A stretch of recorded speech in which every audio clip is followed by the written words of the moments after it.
Iran पे हमले लगातार जारी हैं। ईरान के ऑयल रिफाइनरीज को उड़ा दिया गया है। ईरान के वाटर कंटेनर्स को उड़ा दिया गया है, जहां पानी बचाकर ईरान रखता है। जिस जगह से 30 से 40 गांव में ईरान के पानी जाता है, बमबारी कर दी है।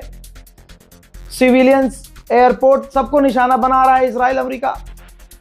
इसके बाद जहां दुनिया को लग रहा था कि ईरान अब तो घुटने पे आ जाएगा, इसके बाद ईरान के उस आदमी का बयान आ गया, आपकी स्क्रीन पर है, जो सुप्रीम लीडर के बाद सबसे ज्यादा ताकतवर है, ईरान के नेशनल सिक्योरिटी काउंसिल के हेड। उन्होंने कहा कि डोनाल्ड ट्रंप को ऐसे नहीं छोड़ेंगे। उसने हमारे लीडर को मारा, जनता को मार रहा है, हमारे लोगों को मार रहा है, सिविलियन इंफ्रास्ट्रक्चर को उड़ाया है।